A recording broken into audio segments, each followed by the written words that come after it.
जय श्री कृष्ण। नमस्कार मित्रों। आज मैं आपके सामने कोई धार्मिक प्रवचन करने नहीं आया हूँ।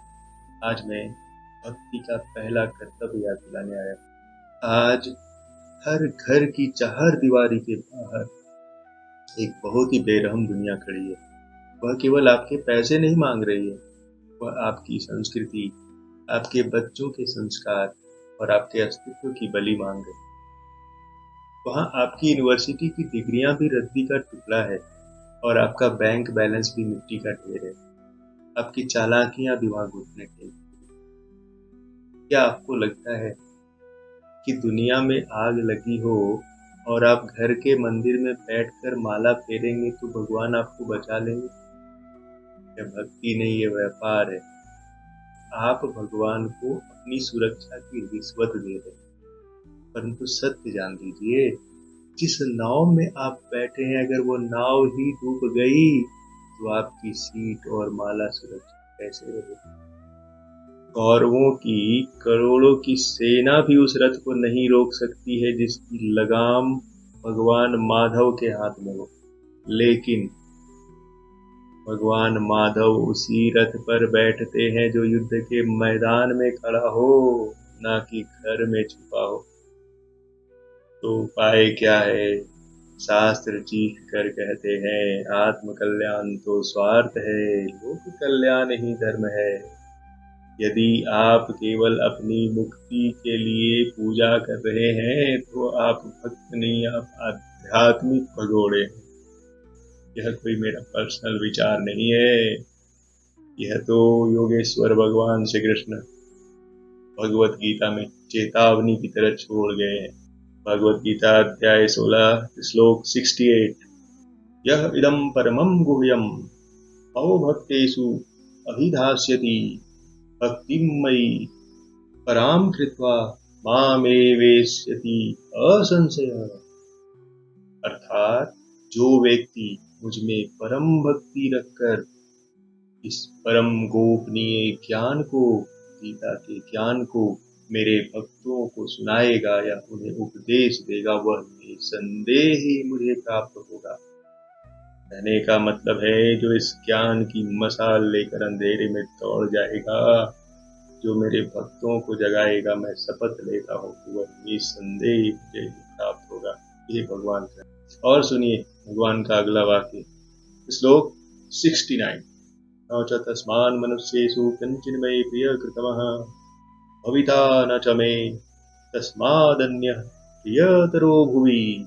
अर्थात मनुष्यों में उसकी अपेक्षा, यानी जो इस ज्ञान को फैलाता है, माधव कह रहे हैं, मेरा कोई भी प्रिय कार्य करने वाला नहीं है। मतलब उस भक्त की अपेक्षा कोई भी प्रिय कार्य करने वाला नहीं है। ना ही पूरी पृथ्वी पर है और ना ही भविष्य में उससे बढ़कर कोई और प्रिय होगा।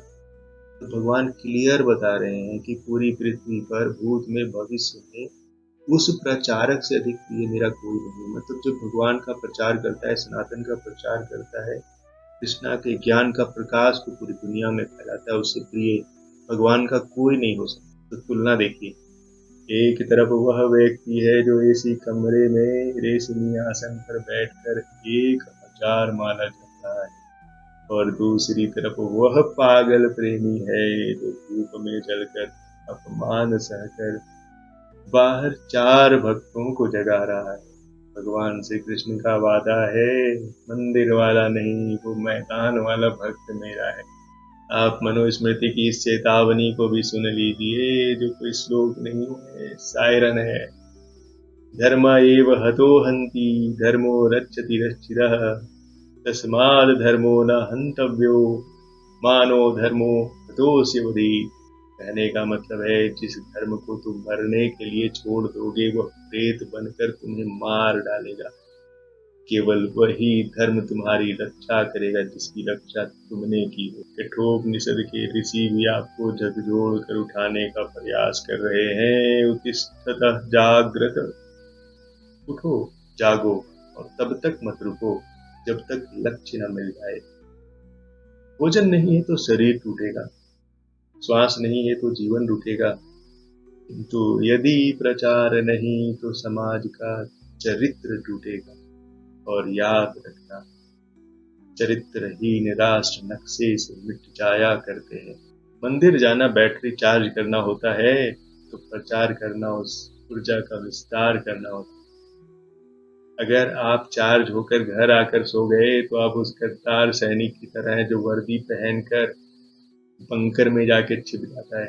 मेरे सनातनी शेरों, अपने माथे से उपभोक्ता का कलंक मिटाइए और ज्ञान के योद्धा का तिलक लगाइए।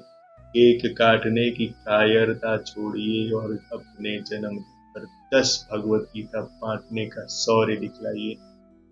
जहाँ धर्म का अपमान हो वहाँ मौन मत रहिए, वहाँ तर्क के साथ हिमालय बनकर खड़े हो जाइए।